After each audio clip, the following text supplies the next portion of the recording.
जय हे मधुसूदन गामिनी अष्ट लक्ष्मी जय भात.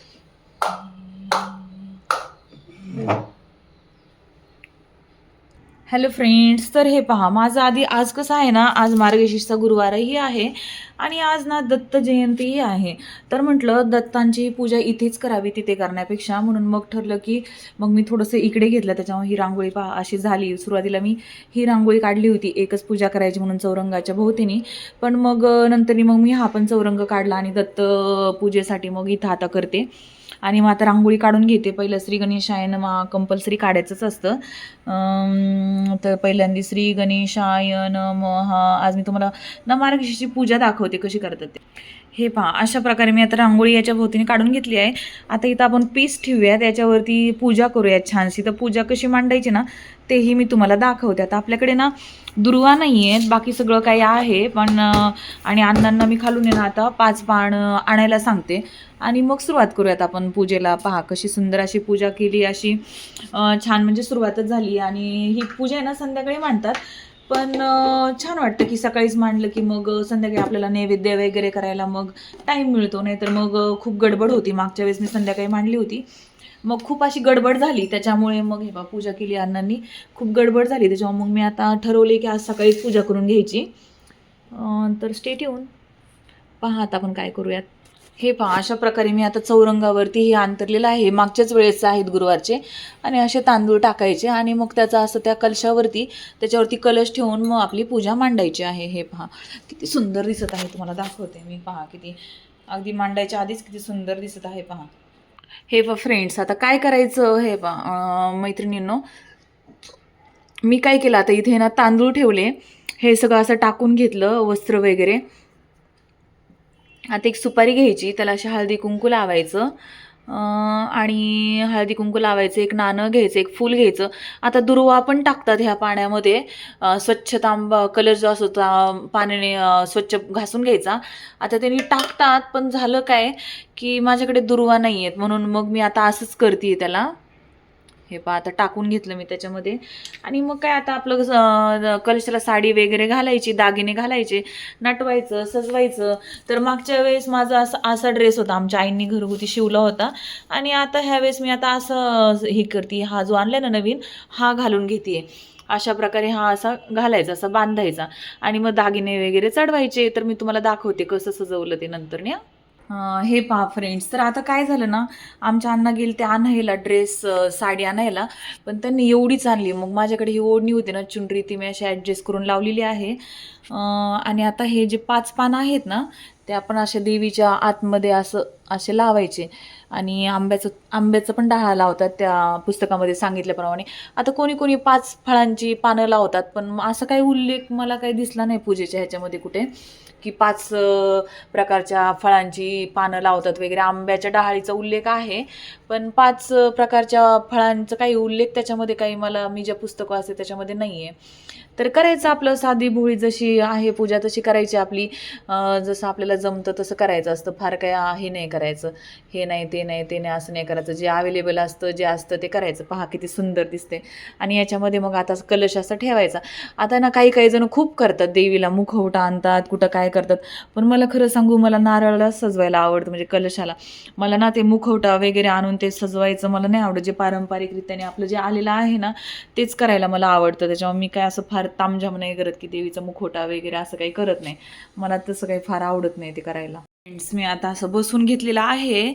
आता ते कसं झालं, 5 पानं राहिली होती म्हणून आत्तापर्यंत आता मग मी बसले होते थोड्या वेळ पूजा हे करायला. 5 पानं अण्णांनी आमच्या आणून दिले. आमच्या अण्णा फार मदत करतात माझी. अशी काही पूजा वगैरे असेल तर मला फार सपोर्ट करतात, आणून देणं वगैरे करणं हे ते.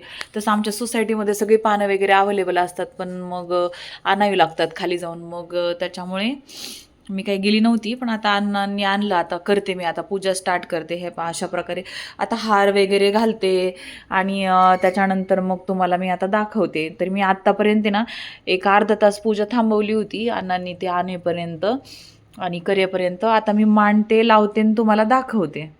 फ्रेंड्स, तर मी अशी ना पूजा व्यवस्थित अशा प्रकारे मांडून घेतलेली आहे.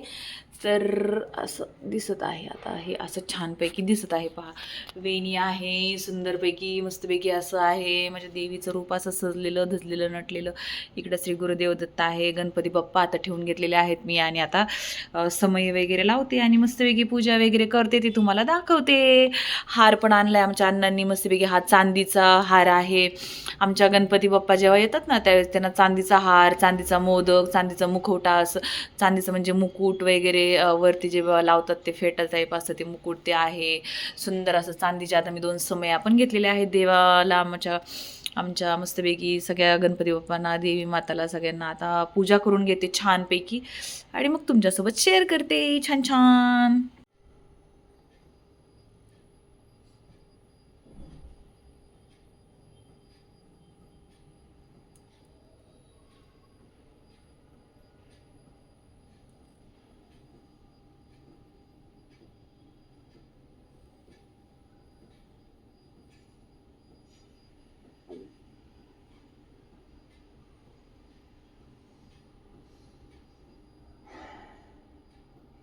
आज दत्त जयंती आहे, त्या निमित्ताने अशी पूजा केलेली आहे. आता मी इथे रांगोळी काढणार आहे. साहित्य इथंच ठेवलेलं आहे सगळं रांगोळीचं. आणि इथं गुरुदत्तांच्या आता मी इथं रांगोळी काढते. सुंदर अशी अशी पूजा आपण केलेली आहे. सगळं काही मांडलेलं आहे. विडा, 5 फळं, 5 पानं कलशामध्ये टाकलेले आहेत. सगळं काही करून वेणी, हार वगैरे सगळं काही आपण इथं असं मांडून घेतलेलं आहे. तर कलशामध्ये टाकायचं असतं नाणं, सुपारी, फुलं, दुर्वा टाकायचे असतात कलशामध्ये. पाण्याने भरलेला असतो कलश आणि तो तांदळाच्या राशीवरती ठेवायचा असतो. त्यानंतर मग कलश म्हणजे नारळ असतो. त्याला मग आपण नुसतं नारळ ठेवलं तरी चालतं. कोणी मुखवटे आणतं, कोणी हे करतं. आणि अशा प्रकारची वेणी, हार, नंतर एक विडा ठेवलेला आहे. 5 फळं लागतात. आणि त्याचप्रमाणे असं देवी महालक्ष्मी मातेचं पुस्तक असतं. आता आजकाल बरेच जण गुगलवरून पण ही कथा वाचतात. गुगलवरती पण अवेलेबल आहे ही कथा. साधी भोळी आपली पूजा करायची, जशी आपल्याला येते तशी आपण पूजा करायची. देवी माताची पूजा मनापासून करणं महत्त्वाचं असतं. तिला काही हे घालणं वगैरे, साजशृंगार वगैरे इतकं काही महत्त्वाचं नसतं. पण देवीची मनापासून पूजा करणं, ती मनोभावे करणं, जे काही आपण करतो ते मनोभावे करणं खूप महत्त्वाचं असतं. तर आता मला आहे ना पूजा मी केलेली आहे. आता कथा वगैरे मी संध्याकाळीच वाचणार आहे आरती आणि कथा. फक्त पूजा मांडून घेतलेली आहे. आणि आता मी करत आहे इथे. आता मला भूक लागलेली आहे. थोड्याशा पापड्या तळून एवढी साबुदाण्याची खिचडी आहे ती करून घेते. अन्वी पण येतील, अण्णा येतील आता. अन्वीला खालून घेऊन तोपर्यंत पटापट मी आता आवरते. चला पापड्या आता तळून घेते थोड्याशा. पापड्या काय मी फार खात नाही ऑइली वगैरे, पण त्यानिमित्ताने अन्वी अण्णा खाते, दोघांना पण आवडतात. हे पहा फ्रेंड्स, मी अशा पापड्या तळून घेत आहे. आता ह्या ना छायाकार्टवरून मी मागवलेल्या आहेत पापड्या. माझ्या जे चकल्या वगैरे जे काही सामान होतं उन्हाळ्या काम सगळं संपलेलं आहे ह्या वर्षी. खूपच लवकर संपलं सगळं काही. आणि आता हे मी करते. आता हे अशा पापड्या वगैरे तळून घेते. आता यातली एकच पापडी मी खाईन, बाकीचं काही अन्वी आमची ही करेन. आता चिप्स मी काही तळत नाही, वेपर्स म्हणजे आपले का तर इथं पुढं ऑलरेडी आहे एक शिल्लक, तो काही कोणी खात नाही आहे. तर अन्वी खाईल. मग आता खिचडी मात्र ती खाईल. याच्यातली अर्धी खिचडी तर आमच्या अनुताईच खाईन. अनुताईंना आमची खिचडी फार आवडते. हे पहा अशा प्रकारे पापड्या तळून घेतात. ह्या साबुदाणा बटाट्याच्या पापड्या आहेत, त्या मी तळून घेते आणि मग खिचडी बनवते. हे पहा गाईज, अशा प्रकारे मी केलेली आहे खिचडी. गाईज म्हणजे काय असं मला समजत नाही. आपण मित्रमैत्रिणींनो वगैरे असं तसं काय काय काय काय म्हणत असतो, पण गाईज हा शब्द कोणी काढले आणि कोणी हा ट्रेंड काढलाय काय माहिती, पण छान वाटतं बोलायला guys. Hello guys, how are you? Fine. Jagdamb माझ्या व्हिडिओची सुरुवात तर मी जगदंब पासूनच करत असते. का तर ना आपल्या कुठल्याही चांगल्या कामाची सुरुवात करताना एखादं कोणत्याही देवाचं नाव घ्या, मग देवीचं नाव आपल्या तोंडात राहावं. कुलदैवत आपली माता जगदंबचं नाव तोंडामध्ये राहावं, म्हणून मी माझ्या व्हिडिओची सुरुवात करत असते जगदंब म्हणून. आता पहा याच्यामध्ये फ्रेंड्स मी टाकत आहे थोडंसं आपलं घरचं गावरण तूप, थोडंसं अगदी टाकायचं. खिचडीने मऊ होती. नेहमी गावरण तूप टाकलं ना खिचडीमध्ये तर खिचडी ना कसली पण तुमची कडक असू द्या ती मऊ होणार म्हणजे होणार. तुपानीच खिचडी अगदी अशी मऊ होते. मी अगदी थोडंसं टाकते. काही जण नुसती तुपातली पण खिचडी करतात, पण मला नुसती तुपातली खिचडी मग नाही आवडत, म्हणून मग मी थोडंसं तेल टाकून वरतून मग झाल्यावरतून वरून थोडंसं तूप टाकते, म्हणजे खिचडी एकदम अशी मऊसूत होते, एकदम छान होते. हे पहा अशा प्रकारे आता खिचडी एकदम मऊ होणार, छान ती शिजणार वगैरे. मस्तपैकी अशा पापड्या वगैरे तळून घेतलेल्या आहेत. तर देवाला नैवेद्य दाखवते आणि मग खाते. पहा इथे अशी मऊ आणि किती सुंदर अशी खिचडी झालेली आहे. आणि एवढ्याच पापड्या मी मला घेतलेल्या आहेत, बाकीच्या मग खातील आता घरातले बाकीचे. आणि अशा प्रकारे मग आता देवीला नैवेद्य दाखवते मस्तपैकी आणि मग खाते. आता दही जे होतं ते आमच्या मिस्टर दिघ्यांना मी ऑलरेडी देऊन टाकलेलं आहे. आता खिचडी घेते मी. आता आमच्या अनुताई पण येतील, मग त्या पण गरम गरम खिचडीवरती अशा मस्तपैकी ताव मारतील.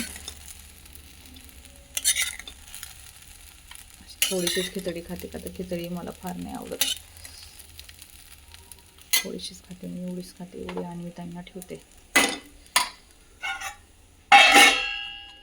नैवेद्य दाखवून घेऊ आता आपण देवीला. देवी मातांना आता नैवेद्य दाखवून घ्यायचं छानपैकी. अशा प्रकारे आपण आता देवीचा नैवेद्य, देवीला मस्तपैकी नैवेद्य दाखवून घेऊयात. नैवेद्यम समर्पयामि, नैवेद्यम समर्पयामि, नैवेद्यम समर्पयामि, नैवेद्यम समर्पयामि, नैवेद्यम समर्पयामि, नैवेद्यम समर्पयामि, नैवेद्यम समर्पयामि. अशा प्रकारे आपण देवीला वगैरे नैवेद्य मस्तपैकी दाखवून घेतलेला आहे आता.